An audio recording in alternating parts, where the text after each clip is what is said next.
Alright, ladies and gentlemen, as promised, I'm back from walking the dogs, so we are going to make ourselves, cue the dog barking, we are going to make ourselves a Paladin video. PTR, my findings on the PTR, and yada yada yada. Thoughts in general, all that jazz. I've actually been spending quite a bit of time on the PTR. I haven't gotten into a single duel yet, but I've talked to people who have been dueling. Um, what else is there to say? Oh, I tried making this video yesterday. I spent like an hour and like 30 minutes on it or something like that. And I started off the video with a theory that by the end of the video, I basically disproved my own theory. That theory was that a lot of the classes had opportunity costs, but as I started, basically I talked myself out of it on a gearing and a tactical level. So, for example, Holy Shock Paladin has too much HPS right now. She has way more HPS than she needs for combat purposes. When you start looking at her tactically, she has it's perfectly fine. It's not an overcommitment to HPS. Deep Ret Paladin has way too many tools, particularly CC and defensive and offensive tools. Often those things go together. A quick example here would be if you give a Deep Ret Paladin like Aura Mastery, suddenly they can use Aura Mastery to heal themselves to full, and next thing you know, they can start using Bubble purely offensively, they can start using Divine Protection purely offensively, they can start using Avenging Wrath like purely offensively, kind of with no downsides, especially since if you've slotted in Bubble for an offensive usage, next thing you know, that's like one CC trinket you don't need anymore, right? So to be like, I throw a grenade and I catch the enemy, they throw a grenade to get me off of them, I just bubble the grenade away. It's like, okay, well now I'm still physically on top of you. Now what do you do? So it's like, but you just fix that with a gearing shift, right? So Deep Ret Paladin, for example. Usually they'll have like a 35-second Hodge stun. They've got Repent to work with. They've got grenades to work with. And then they are using Goblin Mortar, Tidal Charm, backup trinkets are like Gnomish Netomatic, for example. And then possibly defensive or Nifty Stopwatch is also a backup. But defensive or DPS offensive trinkets. And they basically just have catch for days, they have CC for days, and they just kind of chop you up.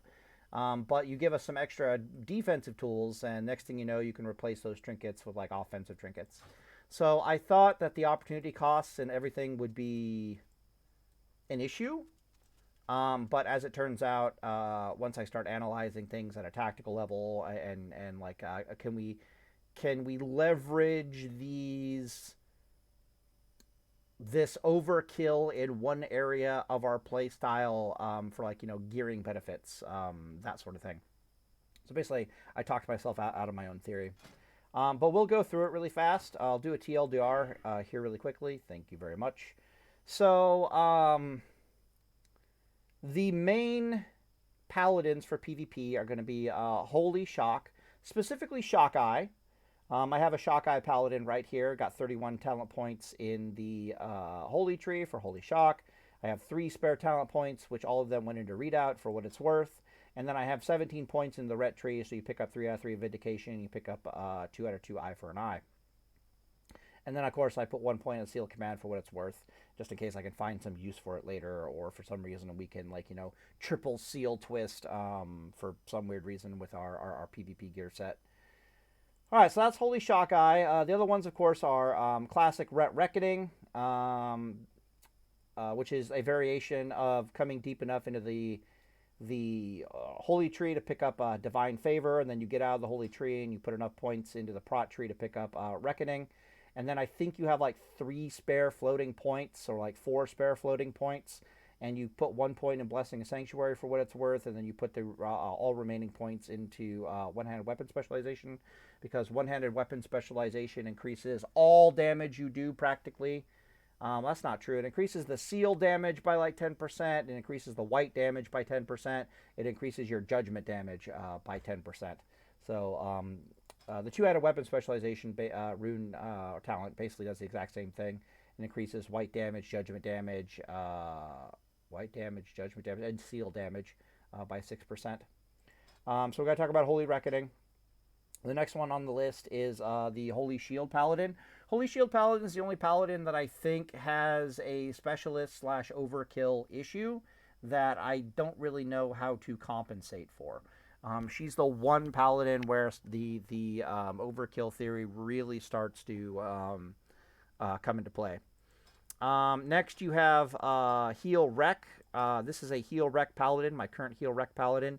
You have between 9 to 10 points in the Holy Tree. And then you have at a minimum 24 points in the Prot Tree. So you only got 4 out of 5 of Reckoning.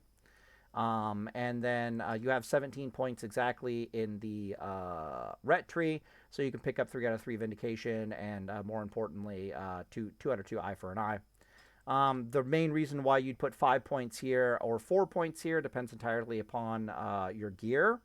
So are you using gear that has resistances on them, and are you playing into that resist game?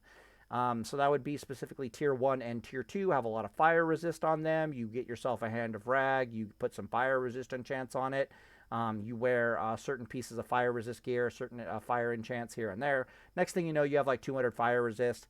You have a 55% chance to resist grenade stuns, and you literally don't care about fire damage for the most part. That's Tier 1 and Tier 2 that you can make those builds. There's some hybridization, like 5-piece Tier 2 and 3-piece marshals with like a thick obsidian breastplate is how I roll on Era, right? But the reason why I have 5 talent points here, even though I don't need them, is so that I can easily put on a fire resist aura and still like heal pretty reasonably well as normal. However, if I was sitting in like an Avengers suit with no fire resist on it, or a Tier 3 suit which has no resistance on it, or a hybrid suit which basically is a mix of like Avengers that just give you just stat gear, like you don't care about the set bonuses at all, and just random pieces of like AQ gear, mostly Crusader gear that's just like strength, stamina, it's just all the stats that you possibly want. Some pieces of marshals that have like has no fire resist on it whatsoever.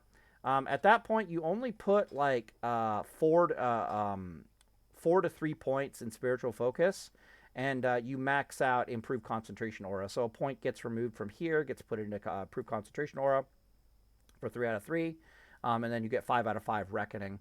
And with the 50% pushback from the improved concentration aura and the like 56% pushback, I think it is, from spiritual focus, 4 out of 5. You're 106% pushback immune, so you got 100% pushback immunity, but you have to live in improved concentration aura, and that's basically the downside. So it's a trade-off. Right now with Tier 1, I'm definitely going to go with the fire resist meta. If I was dueling right now in this gear, since this gear, the Soulforge gear, has no resistance on it whatsoever, you bet your ass I would be swapping over to, what's it called? Yeah, I'd be stripping a point out of here and plugging it right into Reckoning, and then stripping a point out of Hammer of Justice and plugging it right into improved Concentration Aura. 100%. Okay, so that's the other one we got to talk about. And then, of course, there's the other two. You got your variations of Deep Ret Paladin. So you have your classic Ret Paladin. You know, they put 31 talent points into the Prot Tree. They put, I think, 11 points into the Holy Tree, and then the rest of the points, how many points is that? It's like 11. You've only got 20 to spare at that point, so it would be 9. Yeah, so you come down here and you put 2 points in Guardian's Favor, and you put 2 points in Precision. I think that's classic Ret, right? Sometimes you don't even need any points of precision, but when you're a deep Ret Paladin, you definitely want to come deep enough to get Guardian's Favor. That's kind of the big boy talent in the Prot Tree. From a gearing perspective, picking up precision while you're at it is worth its weight in gold. But then past that, there's almost nothing in the Prot Tree worth a damn until you get all the way down to Reckoning. That'll give you healing and combat capability, but your Hodge Stun will be significantly lacking. At best, you'll have a Hodge Stun on a 50-second cooldown. So that's classic Ret. You have a healing in combat healing capability, but you're not control Ret. Control Ret puts 31 talent points into the Ret tree, and then literally almost all their remaining talent points go into the Prot tree. They specifically come all the way down here to pick up 3 out of 3 improved Hammer of Justice to get a 35-second cooldown, 6-second stun, basically, right, with the PvP set bonus. All right. Okay, so I'm going to start at the 40,000 foot level before I focus in on the specs specifically, like what life looks like specifically, spec for spec. Now, they've moved some talents around, and they've given us a lot of baseline talents, and generally speaking, they have redesigned and buffed the holy living crap out of Paladin, supposedly, I guess, bringing them in line with all the other crazy things that are going on. We're not overpowered, and one of the reasons why we're not overpowered, I would say, is because for the entirety of Season of Discovery, if you compared the average power level of the best possible option in every rune slot for Paladin to basically any other class in the game, Paladin runes, generally speaking, were just weaker on average than any other class in the entire game, which is probably why they did all these changes and buffed them up quite considerably. But I just want to go through and list off the buffs so that we are all aware of how terrifying our gains have been. Okay, so we've had Exorcism. Has been made baseline, so we don't need the Exorcist rune anymore. But that means that we have a +1 rune slot as well, right? So basically, we just we gained 1 rune from that whole thing. So making Exorcism baseline causes us to gain +1 rune. All right, so we have Exorcism now, and we have +1 rune. Actually, that's not even true. We gained like +2 rune. No, it gained +1 rune. Okay. Then on top of that, we have Seal of Martyrdom has also been made baseline in our spells and abilities, which also gives us +1 rune as well, if you're following me on this. Right, so before we might be an Exorcism, Seal of Martyrdoming Paladin. Now we are an Exorcisming, Avenger Shielding, Seal of Martyrdom, Divine Storming Paladin. Like, so we're just gaining runes. So hopefully you can see, like, you know, the +1 rune, +1 rune. Pretty basic stuff, right? We've also gained Avenger's Wings, Avenging Wrath, just for free. That's basically a rune, right? So that's basically another +1 rune. And there's other stuff here as well. I'm trying to remember. Is that it? That might be it for the baselines. Yeah, I think so. The other thing that we gained, however, was Sacred Shield. So 2 things on this. They nerfed the holy living crap out of Art of War, and rightly so. I'll talk about that in a second. I might have talked about that in previous videos. I don't know. But basically, we're all pigeonholed into taking Sacred Shield right now, which is actually really good. I've been yelling at people for a million years to take Sacred Shield. So now that Blizzard basically forced everyone to take Sacred Shield in PvP is perfectly fine by me. But they actually hiddenly buffed Sacred Shield. Sacred Shield used to have a 42% spell power ratio behind her. Now she has a 58% spell power ratio behind her. And her mana cost and just absorbing in general seems to be a little bit on the uptick. But I could be wrong about that. But Sacred Shield is like a plus 1/2 rune buff, just because of how high they've increased the spell power ratio. So all told, you're looking at gaining a rather terrifying amount of runes with the redesign. And of course, we got, you know, new rune on the back slot. So we've actually gained something like... You've gained... I don't know how to describe it, man. Like, yeah, if you want to talk about... If you want to use the word gained, we've gained 3.5 runes. If you want to talk about the totality of what we have now, like where before we had like where before we had like 2 runes, now we have like 5.5 or 4.5 or something. It's a lot of gain, to say the very least. What else is there to talk about at the 40,000 foot level? Take a drink of water here. All right. Since we're all forced to take Sacred Shield, we now need to have a conversation about what the life of Sacred Shield looks like. So when you're using Sacred Shield in PvP, basically what you're doing is you're flash of lighting yourself twice and then pressing W. Okay. Preferably, you also have Blessing of Light up, because Blessing of Light will increase the amount healed by your flash of light by 115 exactly. And then every 12 seconds or so, you're doing your 2 flashes of light, and you're pressing W again. And it's really that simple. And when you get good at it, of course, the plus 50% increased healing is only active when the shield itself is actually active and hasn't been popped. So if I run over here to this hyena and he touches me, I'll get the shield active. It hasn't dissipated, and there's like an 80% chance for me to get crit.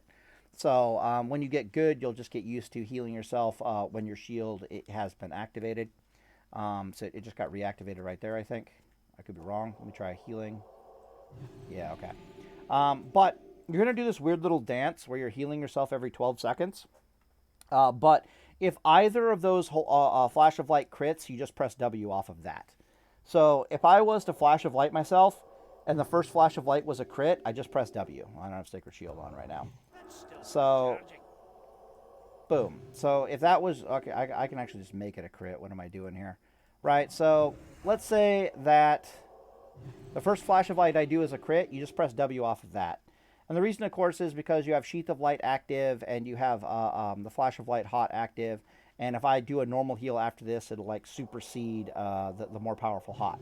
Very obvious stuff if you're used to using Sacred Shield. But what this means is that every 12 seconds, you're going to be doing between 1 to 2 flashes of light on yourself and pressing W. And I will henceforth refer to this as the dance. Okay, you're going to be doing the dance. The Sacred Shield dance. This dance, when you are using Blessing of Light and you are in proper Paladin PvP gear, that has changed, and we need to talk about it, what proper Paladin PvP gear is now. This Sacred Shield plus Flash of Light dance is going to be about 300 HPS. And as I talked about at length in the video that I just recently posted about me having nothing but praise for Blizzard's PvP changes on the PTR, this is a consistent amount of HPS for basically every class that I've looked at so far. I've looked at Shaman, they have about 300 HPS. I've looked at Priests, they have about 300 HPS. I've looked at Druids, they have about 300 HPS. I've looked at Paladins, they have about 300 HPS.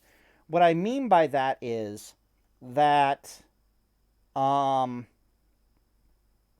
are certain runes that you can take on your class that don't really interfere with your ability to do damage in PvP and are very specifically designed to help keep you alive in PvP. They are usually a combination that in all cases they might as well be instant cast spells on a CD. Oh, that's an important feature. Instant cast spells on a CD or HOTS. Right, so Shamans, for example, they have Riptide. It's on a 6-second CD, and it has a hot component behind it. They have Earth Shield, which is not on a CD, but it activates when punched in the dick once every 3 seconds. So it's basically an instant cast hot on a CD, right? That's important for keeping you alive. Priests have Penance and Power Word Shield. Both of those are on almost a 15-second CD. They combine together to be about 300 HPS. Druids have like Life Bloom and like some other stupid thing. One is literally just a hot that you can recast all the time, and the other one is a hot but on like a 7-second CD, I want to say. And those are all the plus healings that you can take without really interfering with anything else. So as near as I can tell, what Blizzard is basically doing is they've identified one point of PvP balance, and that being that all the runes on all the classes are probably giving about plus 300 DPS, somewhere around there. So they've also given all the classes the option to take a hot / instant cast spell on a CD, which is the same as a hot, basically. That gives about 300 plus healing, and those two things will cancel out. based upon my PvP experience, and mind you, I haven't done any duels on the PTR server so far, my best guess is those things will actually cancel out very nicely. So if you're doing Sacred Shield and you're doing the FOL dance, that is probably going to neutralize the vast majority of DPS incoming at you in a 1v1 PvP scenario. And only once in a while, like maybe once every like 20 seconds or so, you might have to stop and actually put a holy light into yourself or two to top yourself off. But that'll take care of the lion's share of the damage, and Blizzard seems to have balanced things around that. They changed other things, which I actually approve of, that we need to talk about. So Sheath of Light has gotten heavily nerfed. You can see here on the tooltip, it's not active on the PTR yet to my knowledge, but you can see here on the tooltip that it says that she is now spell damage and not spell power, which means that she's increasing your spell damage and not she's not plus healing you also. For us paladins, at first glance, this seems like a massive loss, but it's actually good game design, and it's not that big of a loss, okay?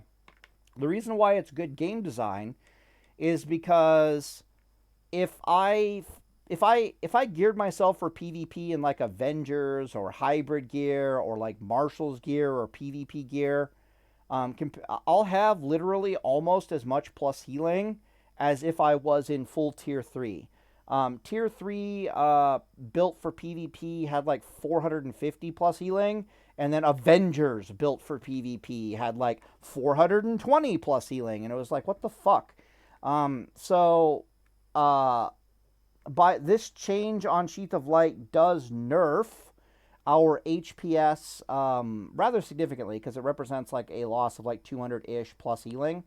But it only represents a loss of 200 plus healing if you're wearing more DPS focused gear. If you're wearing like tier 3 or tier 1, it is not that big of a plus healing loss in the grand scheme of things.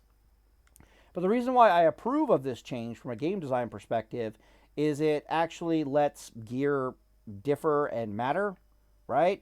Like before, there was no reason for me to wear a tier 3 ever, because Avengers is giving me more of everything, including damn near as much, if not more, plus healing. I'm just going to do better in Avengers, period, end of story. This change of Sheath of Light changes things, right? Which is good. I like that. And more importantly, they did the exact same thing to Shamans. Like they nerfed the Holy Living crud out of Shamans. Let's go look at Shamans really fast. Basically, everything they did to Paladin, they kind of did in reverse to Shamans. So Paladins got buffed, thank God, and Paladins basically got, Shamans got the nerf bat to a rather large degree. Let's jump on over to a Shaman really fast.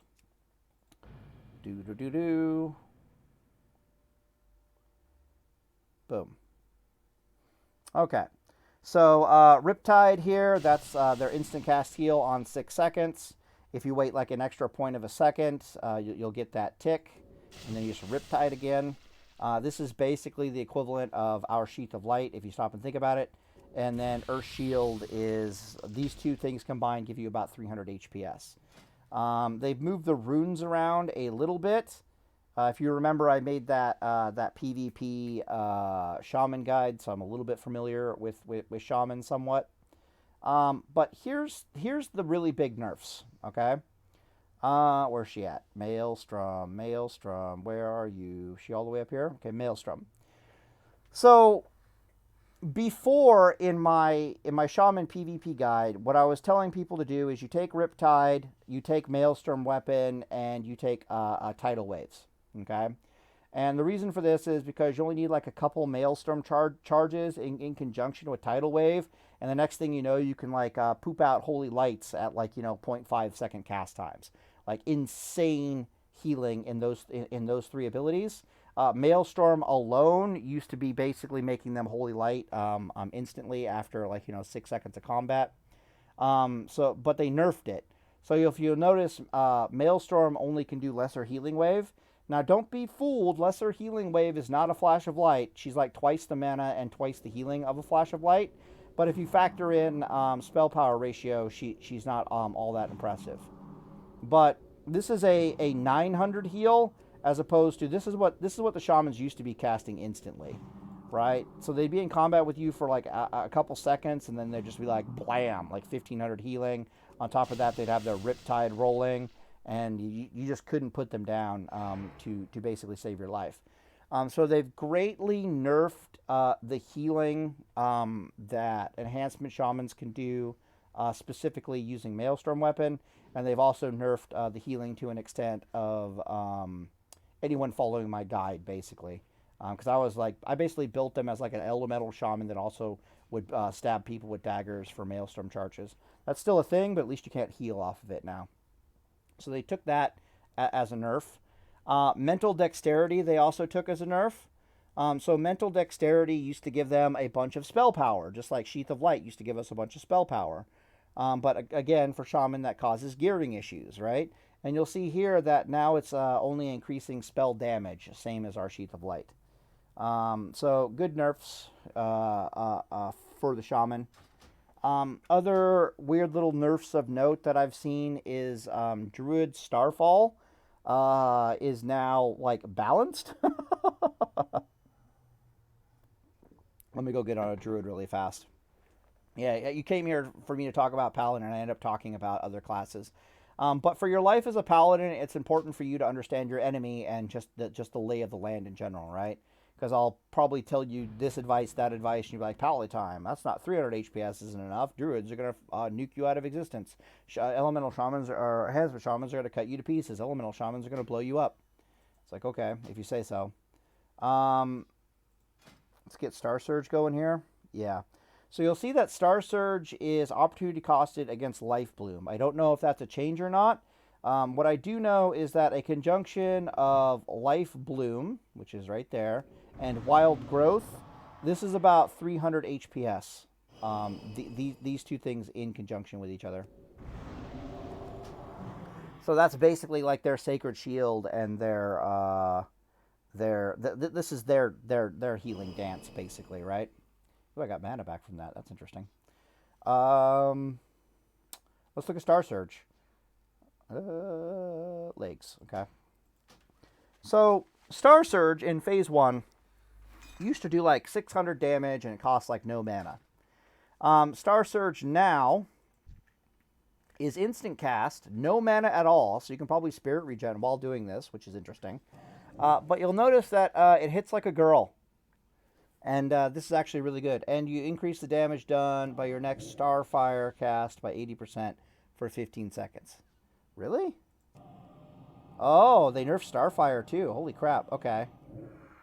So without Star Surge, my Starfire doesn't do anything.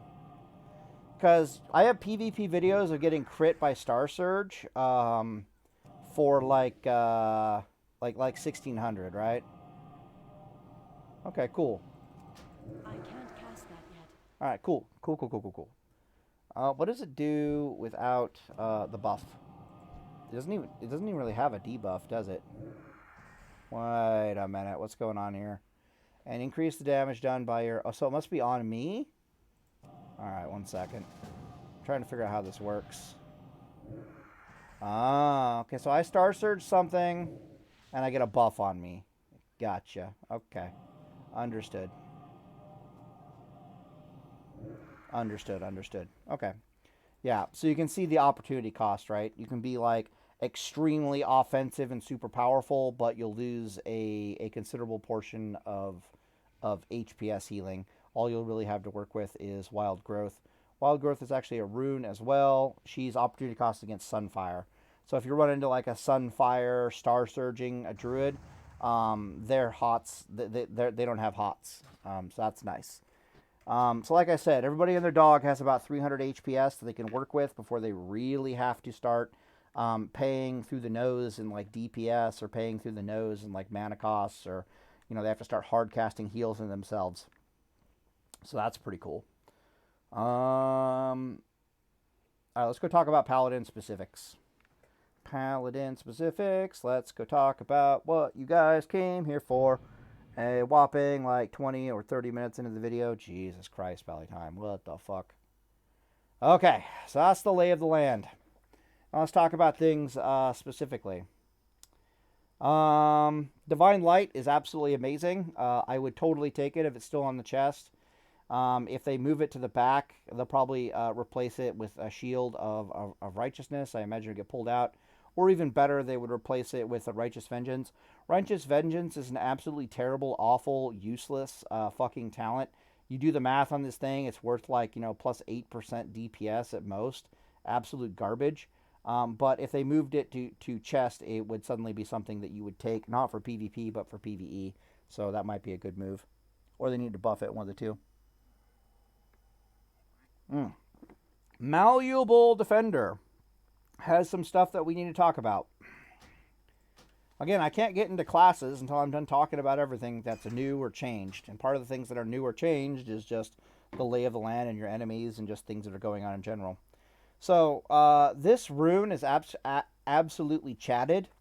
So if you don't have Holy Shock and you don't like the new, you're probably going to be using this rune over Sheath of Light. This rune has some hidden features behind it. The first hidden feature is that it makes the cooldown of it go from 5 minutes to 3 minutes. On top of course, increasing its duration to 12 seconds, which is nice. You could do damage while in it, just like you can in Bubble, except even better because your auto attacks aren't slowed down. Reduce damage by 50%. The other hidden thing that it has for it is that it no longer shares a CD with Bubble. So normally if I pop this, my Bubble will immediately go on a 5-minute CD, and they're both on 5-minute CDs. Now it's on a 3-minute CD, and it doesn't share a cooldown with Bubble. That's kind of insane because it gives you another defensive tool to use. You can use it both defensively, you can use it both offensively. For 12 seconds, this is like a 100% increase in your effective healing. A 50% damage reduction for 12 seconds is nothing to scoff at, especially when you're using it offensively. Absolutely disgusting. Don't know if it still retains its anti-CC traits like it used to. It used to be a bubble that you could not attack in, basically. So I don't know about that. But what I do know is that we essentially have three offensive/defensive trinkets. So you can see now I've got this thing on cooldown, and I've got my Avenging Wrath on cooldown. When this thing is off, I only have to wait 48 seconds before I can use Divine Shield or Avenging Wrath. Avenging Wrath, because she's baseline and she's increasing your damage and your healing by 20%, she counts as both an offensive and a defensive trinket. You can see that when she falls off, I only have to wait 40 seconds before I can activate another defensive trinket. In this case, it's going to be Divine Shield. If for some reason you took Aura Mastery, this is where we start getting into maybe we're a little overkill with defensive abilities right now. Aura Mastery is on a 2-minute cooldown, and she can very easily be used to bridge the gap between your other defensive cooldowns, so that the enemy only really has the opportunity to they have like less than 40 seconds to kill you, and only then you can still press counter button with, like, your trinkets and trinkets, Whipperoot Tubers, healing potions are on a 2-minute cooldown. Hey, quiet! Alright. Aura Mastery and so forth and so on, right? I don't know what he's barking at, but he's not too serious about it. What's wrong? I'm making a video. Leave me alone. Yeah, unless somebody's coming through that door to kill us all, you leave me alone. Hey, yeah. Yeah, so 3 minutes on this, and we're just waiting for the Divine Protection, basically.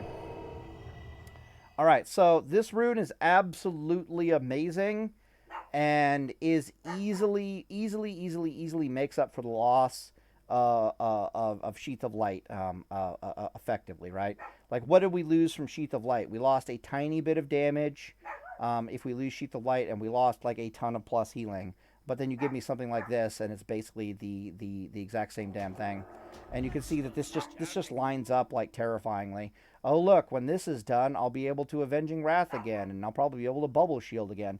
I'm just going to keep this rolling basically while I talk, and because I haven't actually tested it yet. Okay, so that's a rune we need to talk about. Hollow Ground might be a little bit bugged right now because she's just not fucking around. So if I put something on the ground, I can literally run away. It just heals me seemingly for no good reason. Like don't ask me why. Kind of disgusting. Yeah.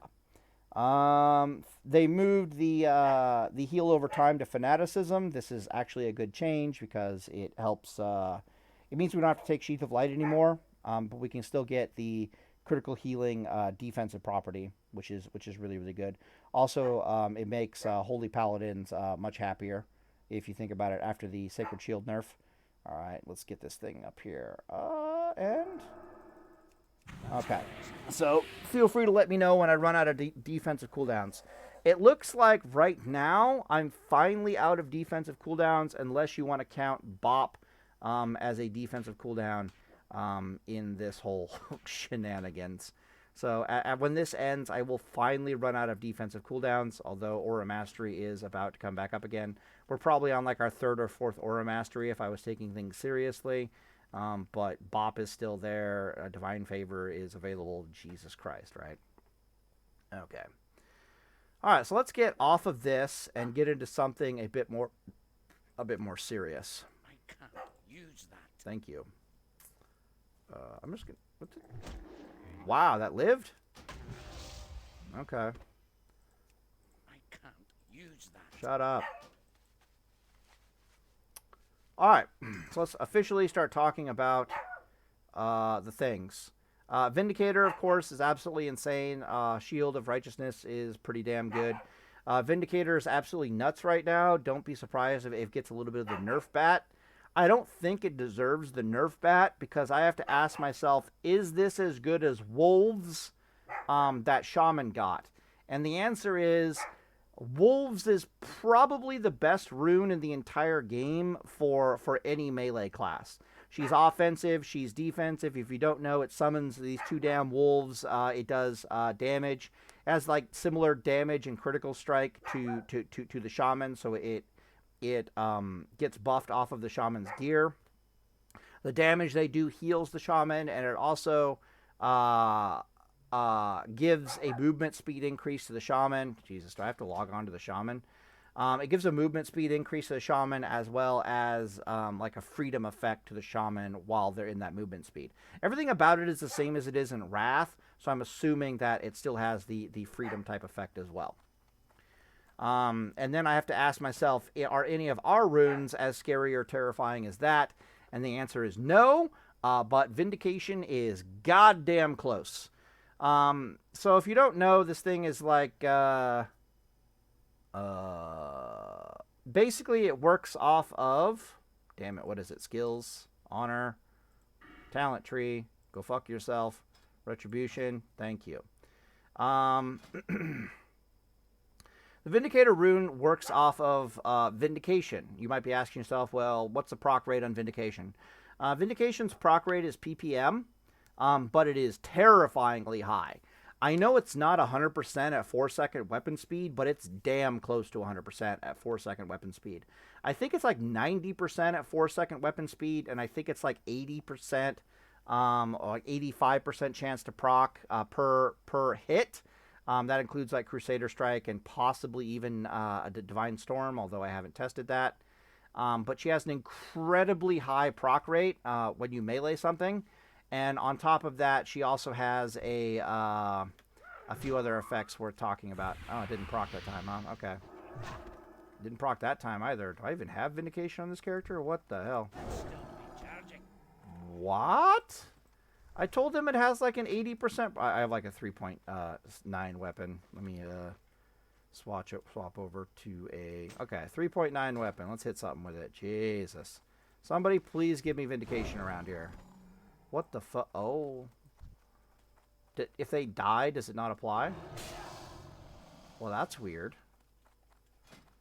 Am I in the right talent tree? Like, what's going on here? Jeez. Thank you. Okay. Maybe if they die and it doesn't apply, it doesn't give me the buff. But what I'm trying to show you is that it's also magic and it can be dispelled, which is actually really, really good. This is not a bad thing. This is a good thing, and I'm going to be talking about that momentarily. Okay? But the totality of the Vindicator buffs are actually insane. One sec, let me yell at this damn dog. Hey! Stop it! Meh. Put up enough of them. Okay. Tomato, be quiet. It's okay. Oh, geez, they're terrified of me now. Come here. It's okay. Come here. Joester loves you. Come on. It's okay. You guys good puppies. You guys good puppies. I know. Is there something out there? What's wrong with you? I'm making a video. Got a problem with that? Woof. Okay. Go defend the house. No, screw off. All right. What were we talking about here? Yeah.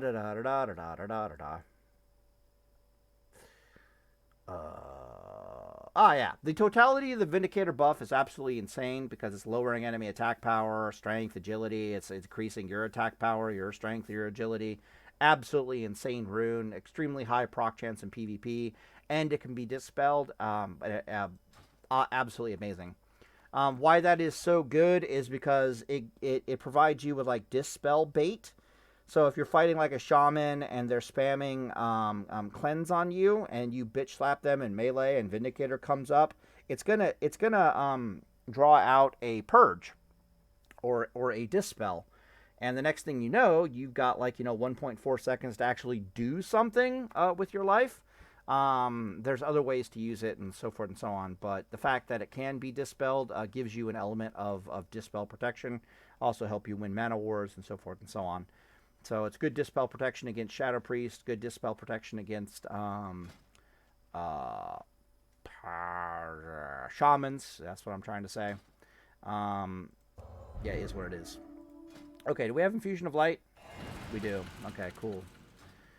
All right, so let's start talking about the Paladins in general.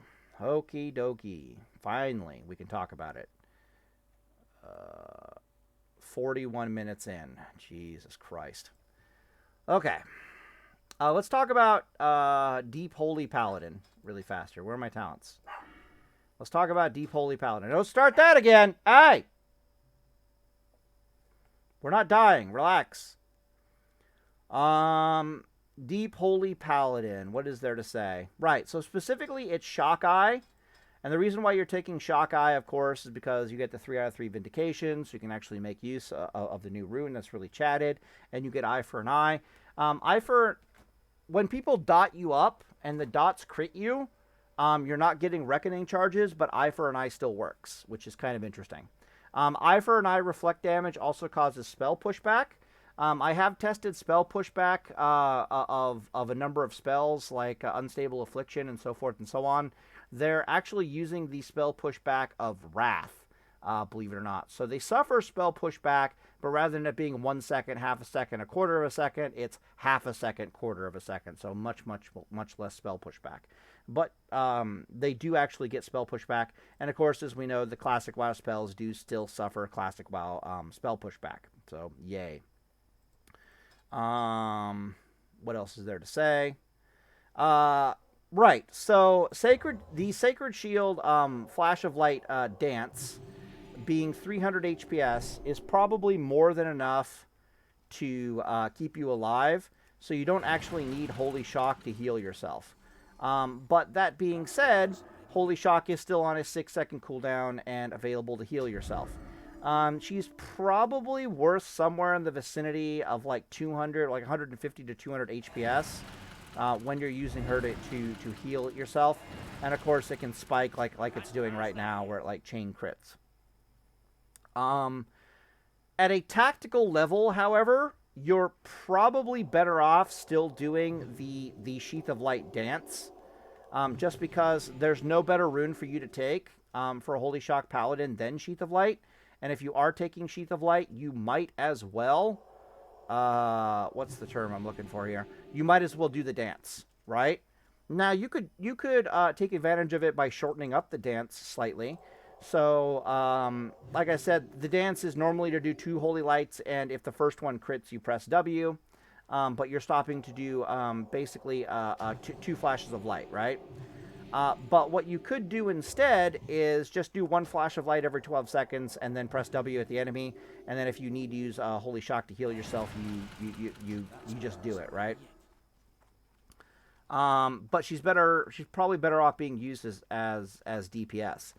Holy Shock in conjunction with Sacred Shield, particularly doing the dance, is an absolutely terrifying amount of healing efficiency, and it's a terrifying, HPS, and it's a terrifying amount of mana efficiency. What this basically means is that a Holy Shock and Shock Eye specifically is going to be the king of mana wars. There is no Paladin that's going to do mana wars better than Holy Shock Paladin in PvP.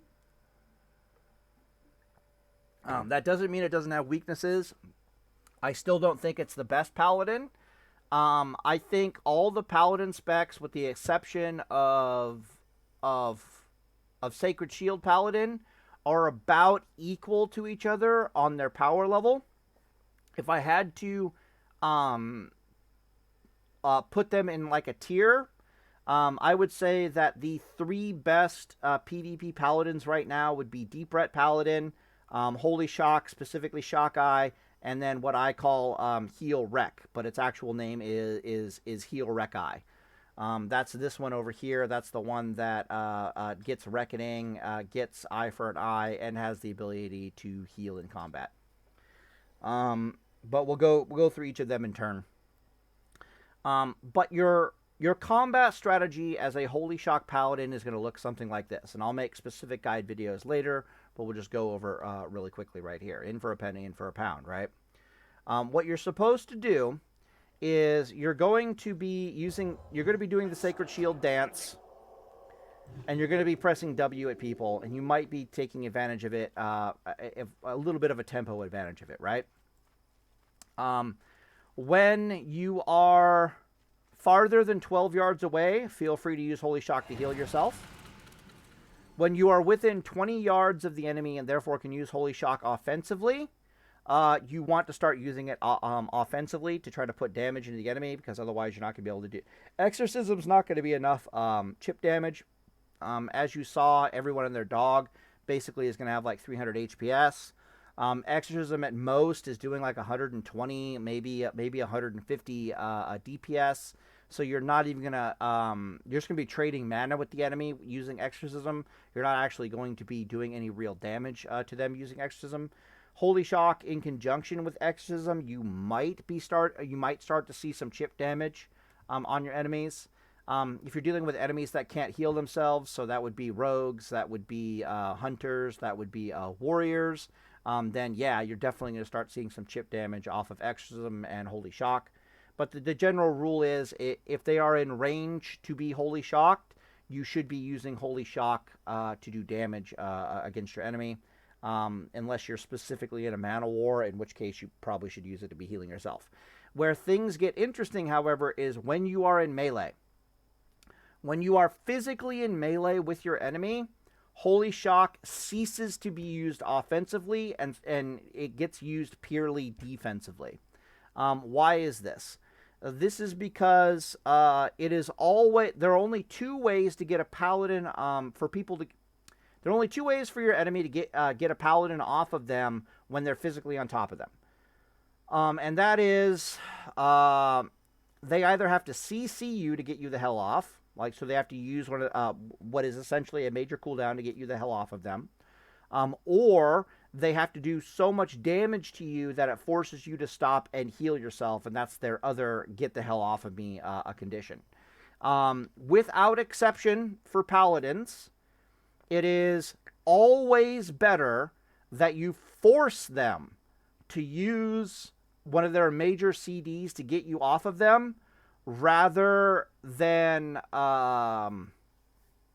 you having to stop and heal yourself. That is always ideal. It's like literally only against mage specifically where that's not the ideal, because you might be trying to kill them before they sheep you again, right? In which case you're just, if you think about it, when they sheep you, they're gonna do the healing for you. So you might as well use a Holy Shock offensively against a mage, unless you desperately need to heal yourself like right now. That's the only exception. Against everybody else, when you're doing a time on target paladin build, your goal in life is to be able to sit on top of them and not have to heal yourself with hard cast heals ever. And you make it their fucking problem to get you off of them. You're always going to do more DPS and in the grand scheme of things if you're making it their problem to get you off of them. Okay, so once you're physically in melee, You start using Holy Shock predominantly to keep your health bar up, and then to maximize the amount of time that you get to bitch slap them, probably with your one-handed weapon. This will also maximize the amount of mana you regenerate off of them, the amount of healing that you potentially regenerate off of them, assuming that you need it. You won't have time to really get the Flash of Light hot rolling from Sacred Shield. Sacred Shield by itself is worth about 150 HPS. And the Flash of Light that you're doing periodically is also worth like another 150 HPS. But when you're in combat, you won't be able to stop and Flash of Light yourself very often at all. So instead, you're just going to be bridging the gap with Holy Shock. So all you'll have to your name is Sacred Shield and Holy Shock, and you'll be beating the crap out of them. That is the proper way to play, unless you're specifically fighting mages. The only other time that it'll be different will be with rogues. Because you go anywhere near a rogue, they're going to gouge stun you, so you're probably just going to be like exorcisming and holy shocking them every single chance that you possibly get. If you're fighting a Mortal Strike Warrior, then, you might be better off holy shocking them. There's some scenarios where you wouldn't want to do it, but just keep that in mind. You want to make it their problem to get you off of them. So they're going to be mana warring, time on target monstrosities, because you can't physically get them off of you. And their inverse, or their flip of the coin, strangely enough, is actually going to be Deep Ret Paladins. So Deep Ret Paladins have an almost identical playstyle to the Holy Shock Paladin, Infusion of Light Holy Shock Paladin, with these, but mechanically it's different. So, as the Holy Shock Paladin, what are you doing with life, right? You're using Goblin Mortar and Gnomish Detomatic, and you're using your grenades to basically jump on top of people and start beating the crap out of them in melee. And then you just make it their problem to get you physically off of them, and you're basically just a mana warring, time on target paladin, grinding people into pulp, right? Good stuff. As a Deep Ret Paladin, however, you either have heal in combat, which means you have Sacred Shield, and you're doing the Flash of Light dance, but you're a Ret Paladin, but you have all these defensive tools to your name, right? Like you've got Divine Protection, you've got Divine Shield, you have Avenging Wrath, you can make very good and easy usage of Avenger Shield, or you can go with Aura Mastery instead. Yeah, or you can go with Aura Mastery instead, so that'll even let you heal to full effectively.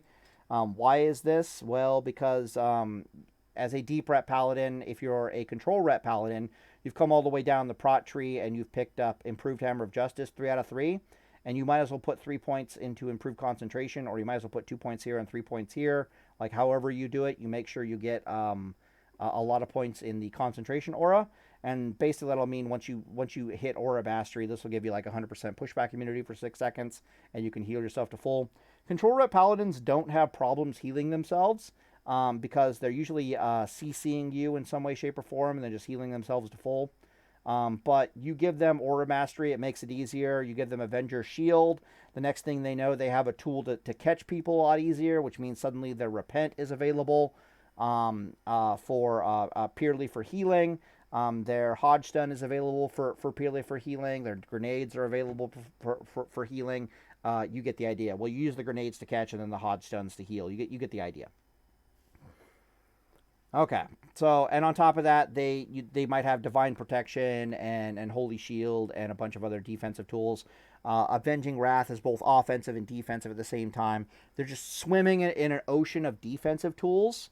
And they are, believe it or not, they are a time on target paladin as well, but they have a bit more of a jousting capability. So the Holy Paladin is a mana warring time on target monster that just presses W at you and just kind of runs through all the CC. And then the Deep Ret Paladin is literally the same thing, except rather than having Holy Shock, they have like defensive abilities out their wazoo, and the ability to tell people to shut the hell up while they heal to full, right? So that's like, okay, well, that's Control Ret. If you're a Classic Ret, then you can just do the Flash of Light heal dance just the same as everybody else, and you're still telling people to shut the hell up with all these defensive abilities. So this is why I'm saying it's basically the same play style, but mechanically it's it's different. So the Holy Shock Paladin has so much HPS that you just can't kill it, and it's eventually going to get on top of you, and it's going to be your problem to get it off. So it'll probably kill you eventually. The Ret Paladin has the tools to get on top of you, whether you like it or not, and the tools to heal themselves and survive your nonsense, whether you like it or not. All the while, they just keep bitch slapping you with like Crusader Strikes, Divine Storms, and auto attacks, right? But keep in mind, make no mistake, they're not a jump on top of you and do tons of damage. They're kind of a jump on top of you, do tons of damage, and then kind of try to time on target you to death, kind of a thing. They're not a Reckoning Paladin. So that's kind of what I'm seeing is those two are basically two sides of the coin. The Deep Ret Paladins probably have much quicker times to kill, and they have a much better jousting capability than the Holy Shock Paladin. But I wouldn't be surprised if, honestly, it's about even. Because it's not like the Holy Shock Paladin can't take Divine Storm. It's not like they can't take Crusader Strike. They also have Holy Shock on a 6-second cooldown. They have Exorcism. It's like, it's literally the same animal. They just play slightly differently.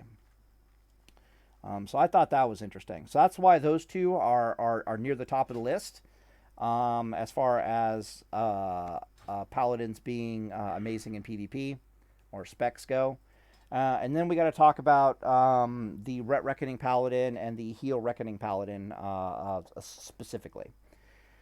How's Reckoning looking? It really depends on if you have Eye for an Eye or not. Okay.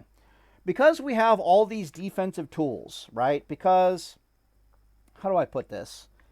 When Blizzard gives you a defensive tool, know that usually frees up some other defensive tool for offense. Paladins don't really have defensive tools. Like, is Avenging Wrath offense or is it an offensive or a defensive tool? It's both. Is Bubble an offensive or a defensive tool? Well, it depends on how you use it. The answer is it's both. Is this new Divine Protection spell an offensive or a defensive ability? Again, depends on how you use it. The answer is that it's both. What about Aura Mastery? Is she offensive or defensive? You could argue that it depends on how you use it, but generally speaking, this is a purely defensive tool. It's best used as a defensive tool, right? But because I'm using Aura Mastery defensively, this makes other things able to be used offensively. Specifically, these other, like the previously mentioned Bubble, Bop, and Divine Protection, or my bad, Wings. And your Hodge Stun suddenly gets to be fed into the meat grinder offensively, because you don't need to Hodge Stun somebody for 6 seconds and then heal like we used to. You have Aura Mastery that can be relied on for that. So very, very interesting. What all this means for Reckoning is that Reckoning Paladins have a terrifying toolkit at their disposal. Despite the PvP nerfs, Reckoning is still in a really good spot, especially since they gave us a Seal of Martyrdom. There's a lot to say about Reckoning. I almost might as well make its own video on the subject. But just know that the Rec bombs are absolutely terrifying. Where Rec bombs are incredibly deadly right now is if you have any extra amount of GCs that you can feed into the pipeline. And that's specifically due to improved Hammer of Wrath, basically having Wrath mechanics, basically having no internal CD. So you run up, you bomb people, you judge damage into them, and then you immediately spam Hammer of Wrath. And you spam Hammer of Wrath until you figure out that it's not working, right? It hasn't activated. You don't even think about it. You run up, you bomb, you judge, and you start spamming Hammer of Wrath. You don't Crusader Strike, you don't reseal, you just spam Hammer of Wrath for like half a second and then be like, oh shit, well, okay, well, they're not below 20% life. I guess I have to Crusader Strike them. That's usually the best way to do it, unless, of course, you know it's not going to drop them below 20%. The reason for this is because, let's just see if I can showcase it really fast here. So I need to hit a mob, and I need them to not die. All right, let's give it a go.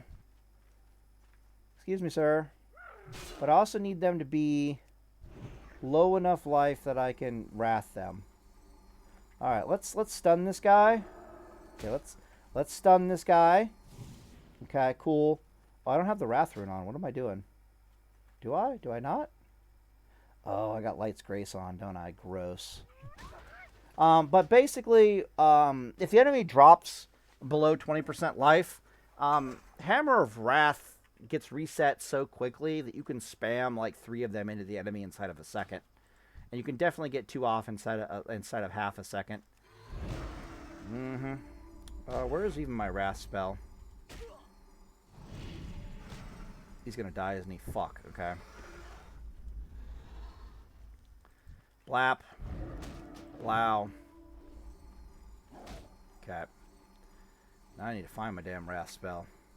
Can't believe I don't have it on my bars. Hello, Wise. Oh, is it in Holy? Seriously? Okay, whatever. Alright, let's stun him when we can. Just want to show this. That's all I want to do. Alright. Let's see if we can get 2 hammers in the air. Spam. Okay, no. Never mind. But when you spam it in PvP, often there'll be like 2 hammers in the air at the exact same time. Absolutely terrifying. So that's pretty cool. Now, how do you get that? Like, so there's all different kinds of bombs available to us now. There's your contact bomb. So that's basically what you do to a mage when the mage is trying to cast a sheep. So you'll run up, you'll bitch slap them, you'll put a wreck bomb into the mage. He'll suffer a ton of spell pushback, so it'll completely reset the cooldown on him casting sheep back to 1.5 seconds. So then you have 1.5 seconds worth of time to basically spam Hammer of Wraths into them, assuming it dropped them low enough. And of course, if it didn't drop them low enough, you can hope and pray that a Divine Storm or a Crusader Strike will get the job done. But he's getting the sheep off either way, right? So you're hoping that Hammer of Wraths are active. So you have 1.5 seconds to chuck like 5 Hammers of Wrath into him. He's just going to explode. So that's your contact bomb. Then there's the far more useful and ubiquitous. I'm going to call this ubiquitous, means this is the one you're going to be using far more often. And that is that you catch the enemy with a grenade stun and you run up on them with the grenade stun. You can also get contact bombs off of grenade stuns. You grenade stun them, it's usually just enough time for you to get up to them and like bitch slap them and maybe chuck a hammer or 2 into them before they can take an action. But worst case scenario is you're running up to them after a grenade stun and you're hodge stunning them for 3 seconds. Well, the hodge stun only has a 1 second GCD, which means you're going to have 2 seconds of action time, which is plenty of time for you to put in an extra Crusader Strike and chuck in some hammers, put in a Divine Storm and chuck some hammers. You get the idea. So that's a much more effective wreck bomb. So that's when wreck bombs really start getting scary, is when you have an extra GCD you can do, plus some extra time to chuck some Hammers of Wraths. And of course you have your traditional stuns wreck bombs, where you're catching them with a 6 stun wreck bomb, or you're getting a 7.5 second wreck bomb. Those are much harder to pull off now that everybody has a PvP trinket that can get them out of stuns. So which is why I'm referring to it as the ubiquitous one, which is you caught them with a Goblin Mortar or in a 3 second stun, you hodge stun them for another 3 seconds. You've got 2 seconds of action time. Put a Divine Storm into them, chuck some hammers. Put a Crusader Strike into them, chuck some hammers. Easy peasy lemon squeezy. But yeah, Wreck Bomb is looking really good, especially since you got Avenging Wrath. If you use Avenging Wrath, it can be used offensively, it can be used defensively. If you need to bridge the gap between Avenging Wrath and, say, Bubble or Divine Protection, you can do that with Aura Mastery. If you find you don't need Aura Mastery, or you're perfectly fine with Repent and all that stuff, you can very easily use, especially as a deep ret paladin, you can use Avenger's Shield. Avenger's Shield looks completely different for Reckoning Paladin than it does for Deep Ret. For Deep Red, I highly suggest either Aura Mastery or Avenger's Shield. Avenger's Shield synergizes very well with a Deep Red Paladin. It doesn't synergize quite as well with a Holy Paladin. I mean, a Reckoning Paladin. But you use Avengers off the... You don't use it to catch targets, you use it to pin targets. Drink of water here. Ah. So Avenger Shields has two uses, right? The first use is that I need to catch somebody, let me throw out an Avenger Shield. The second use of Avenger Shield is I'm already physically in melee with this target.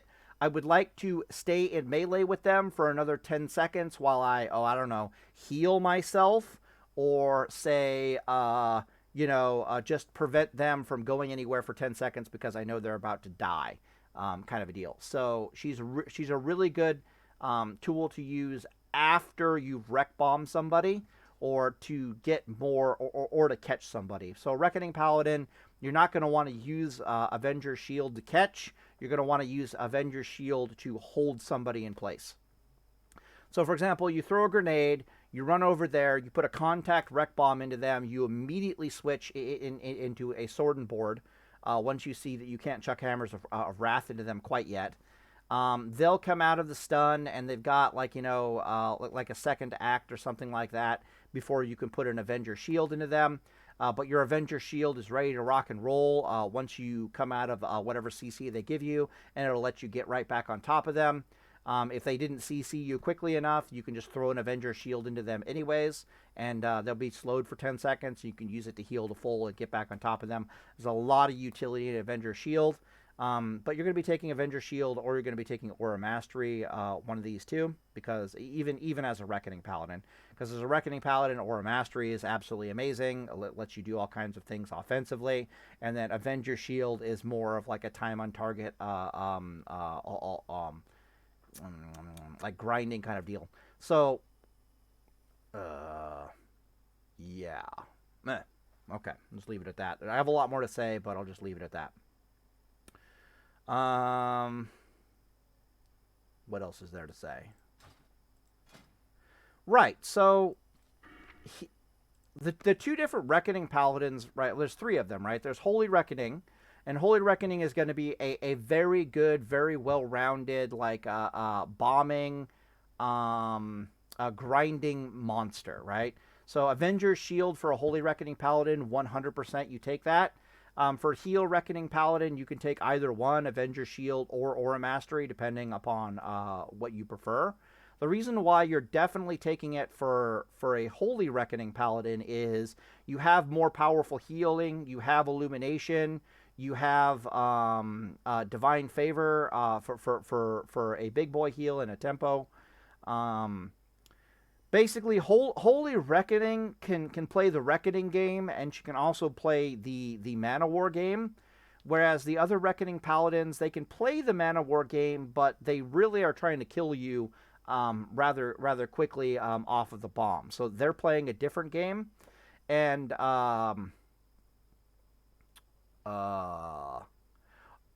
it's unclear which is going to be better, Aura Mastery for them or Avenger Shield. Avenger Shield will definitely be better for the Reckoning Paladin, or for the Holy Reckoning Paladin, because it just screams time on target. It screams Mana War, and yeah, you get the idea there. You're going to be doing a lot of chip damage to enemies going forward using Eye for an Eye. They're finally getting a bunch of critical damage to their spells in their gearing.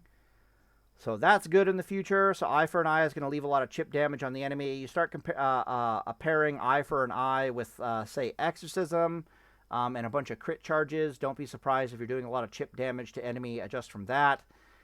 Chip damaging your enemies is a Wreck Bomb's basically wet dream. If I'm Wreck Bombing an enemy at 80% life, I am way happier than if I'm Wreck Bombing an enemy at 100% life. Holy Reckoning can't really do that kind of chip damage to the enemy very well, because all she has to work with is Exorcism. But both of the Reckoning and Heal Reckoning Paladins have Eye for an Eye. So there's going to be a lot of circumstances where you take like 3,000 crit damage to the face. You reflect 300, not 300. You reflect 900 Eye for an Eye damage back to them. They've given you like 2 crit charges. You put an Exorcism into them, and you're just running at them. And they're like, oh, shit, because they know what's about to happen. They've literally lost like 20, what is that? Yeah, almost about 18, 19% of their life from eye for an eye alone. Good stuff. And exorcism, of course, is going to be there as well. So we like chip damage. But of course, Vindication is also absolutely amazing, so we take that for that. Seal of Command is taken on the Reckoning Paladins because it's unclear to me which is going to be better. Like, are we bombing with Seal of Martyrdom, Seal of Command, or are we bombing with Seal of Martyrdom, Seal of Righteousness? Why might that be questionable? You might ask, why is it obviously SOR and Seal of Martyrdom, you fucking moron? Well, the answer to that is that when you Seal Twist Command and it procs, it also procs Seal of Martyrdom. So it's like, if you Wreck Bomb with a Seal of Command, a full Wreck Bomb, you're going to get not 5, but 6 Seal of Martyrdom procs and 1 Seal of Command proc. Why? Because the Seal of Command proc also procs Seal of Martyrdom. So it's unclear to me which is going to be better and why. And the other elements that are unclear to me are that Seal of Command rank 1 is only 55 mana. Seal of Martyrdom, I think, is probably 60 mana right now. I haven't looked at it. I know it's super low. 51 mana. And Seal of Righteousness may or may not be a hell of a lot more mana than that. Judgment of the Command might actually do more damage under certain circumstances than Judgment of Martyrdom. Really, really hard to say. So just take it in case I can find some use for it, basically. Yeah, so those are the 3 top-tier paladins in my book. The 3 top-tier paladins being Holy Shock Eye, Heal, Reckoning, and then Deep Ret. And then the elephant in the room that might be really good is Ret Reckoning. Still might be absolutely amazing, but I question what the hell Ret Reckoning can do that Heal Reckoning can't also do. And I'm just like, okay, well, I mean, you're all in on the bombs, but you got a bunch more tools for being better all in on the bombs. They gave you Avenging Wrath. That's pretty cool. They gave you the ability to walk through hell and back and still bitch slap somebody, but, less eye for an eye. Yeah, I just don't know. The one that is clearly kind of bad is actually the Holy Shield Paladin. Now, people are going to... I might be wrong about this, right?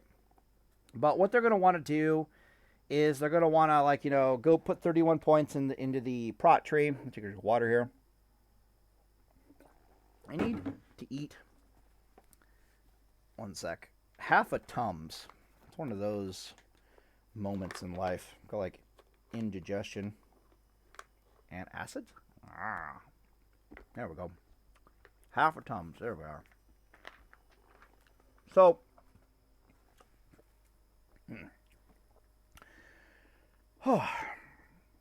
so what they're going to want to do is take Holy Shield, get their 6-set bonus so that it doesn't actually have charges and it does an ocean of damage.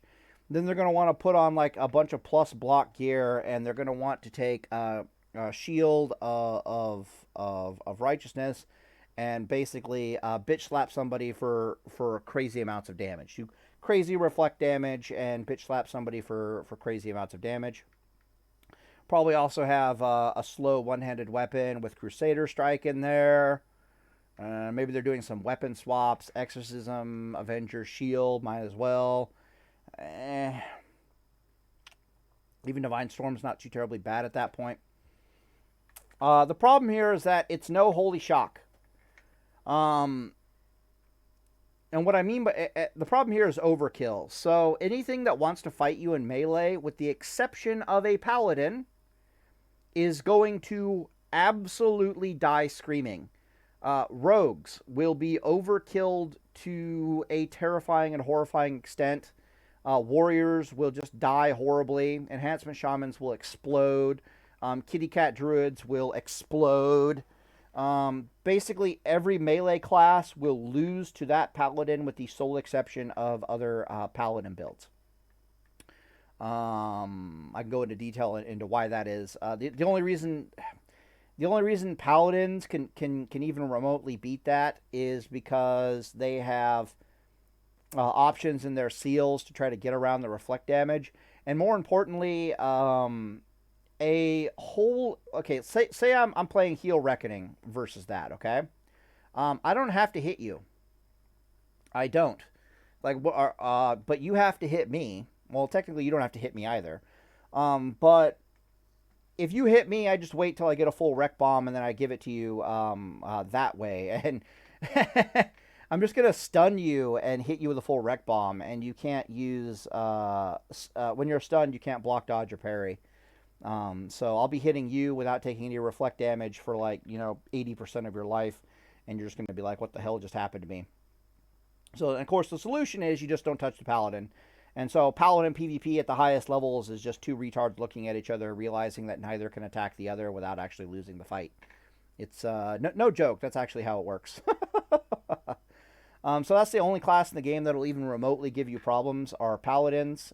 Maybe a Holy Shock Paladin could take you on if they're using a two-handed weapon, but that's still not really going to work because you guys can't kill each other due to like sheer mana efficiency issues. But notice that while you do extremely well against melee, you don't really have anything going on for enemy spellcasters, with the sole exception that you are a Reckoning Paladin. So you're basically a worse Holy Reckoning Paladin. My bad. You're basically a worse... Yeah, you're a worse Holy Reckoning Paladin when it comes to fighting enemy spellcasters, which may or may not be enough to get the job done. I really don't know. My best guess is that you really have to focus on mana warring enemy spellcasters, because I don't really see you having really any other options, and you don't have illumination or anything like that to really get the job done. I might be wrong about that, actually. You have 21 points to put into Holy. I don't think you have Divine Favor, but I do think you have illumination. Yeah, so if you go and get Holy Shield, and then you go deep enough into the Holy Tree to pick up illumination, that'll probably be by far your best bet, because against melee classes you basically auto win, and against any spellcaster class you can engage them rather effectively in a mana war. You're still you're literally a Holy Reckoning Paladin without illumination, without Divine Favor, which can totally engage. So it's not a bad PvP build by any stretch of the imagination. But you can see that she's very heavily weighted in opportunity cost. You will also note that gearing-wise, it is probably a bad idea for you to gear with a bunch of block value.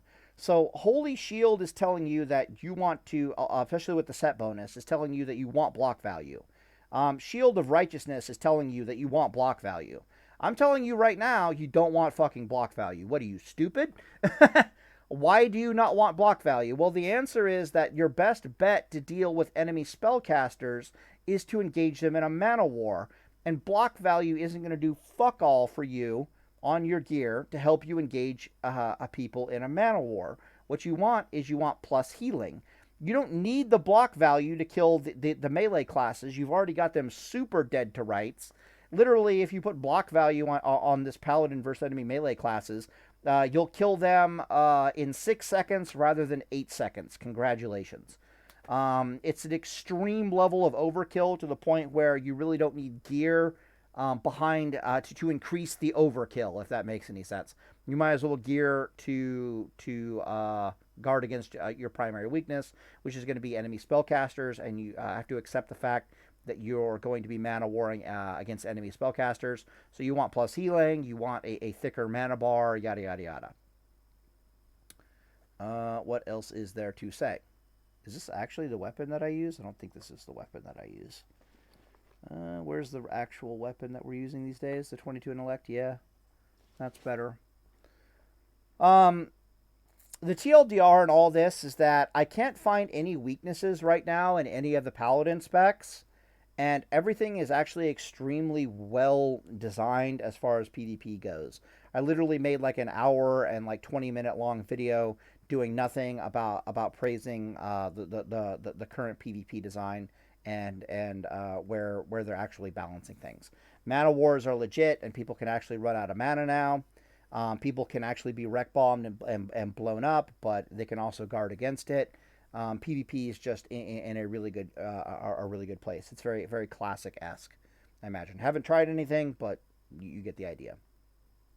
As for what spec I'm going to be using, well, you see it right here, right? I've got Holy Shock Eye for basically PvE stuff, and I've got I'm gonna still be trying to rock the Heal Reckoning build of my own design, the 10 slash 24 slash 17 or the 925 slash 17 build. This is what I'm gonna try. Holy Shock will probably be a backup. Now that I'm looking at it, Holy Shield's not the worst thing in the world. Believe it or not, I could definitely make that work. Holy Reckoning is also really good. Now that I'm looking at the Holy Shield and really thinking about it, Holy Shield Paladin is probably going to be a better Paladin than Holy Reckoning Paladin, because Holy Reckoning doesn't really pick up anything. Literally, the trade-off and the difference is one of them has Divine Favor and the other one has Holy Shield. And I can tell you right now, Holy Shield is a hell of a lot better deal in Season of Discovery than Divine Favor. Not that Divine Favor isn't absolutely terrifying and efficient from a tempo play perspective, right? Because like literally, you're just like, oh, I'll put this shield, and then I don't even have a holy light. Do I have a big boy light? Hello? Hello? Okay, whatever. You get to do this. And you get to have this massive what? Bug report much? Okay. Let me go read it. In addition, your critical heals heal the target for 60% of the healed amount over 12 seconds. That was not 60% of that fat ass heal over 12 seconds. Yeah, this is 400. It's not. Anyways, that was absolutely pathetic. So let's see if I can get a natural one really fast here. Okay, let's see what the natural one is. Yeah, that's busted. Let me report that. Press F6 to report. Yeah, so I'll put a report in on that one that those two things are not acting properly. But that's such a huge tempo heal to get that big fat hot on you whenever you want to, that it's really hard to say which is better. So Holy Reckoning doesn't kill in the Wreck Bomb. She kills in the tempo after the Wreck Bomb, right? And this is why this free crit heal is so super valuable. Because you can Wreck Bomb the person and you can go all in on them for a considerable amount of time. You can Hodge stun them and then put yourself, get a big fat heal and just keep pressuring them. Yeah. But I don't know, man. Maybe the Holy Shield one is better. Because the Holy Shield one, I mean, if you have to Mana War them, it's perfectly fine. Yeah, you don't have Illumination. You have Illumination, but you don't have Divine Favor, which is probably perfectly fine for Mana Wars. You're still a Reckoning Paladin, and you have Holy Shield for anything that even wants to even think about trying to kill you in melee. So I literally can't find any fault with any of the Paladin specs. All of them are really good, and some of them play different, and a lot of them play kind of the same. But anyways, I'll end the video here, and Deus Faults. If you want specific videos where I go into horrifying detail about Holy Shock or Deep Ret or Protection, I'll do it. But just know that they all are pretty terrifyingly solid. All of this is primarily because a combination of Sacred Shield and putting a flash of light or two into yourself in conjunction, of course, with Blessing of Light, which I don't have. So this right here is just an insane amount of HPS. Yeah. So anyways, on the video here, and Deus Volt Boys.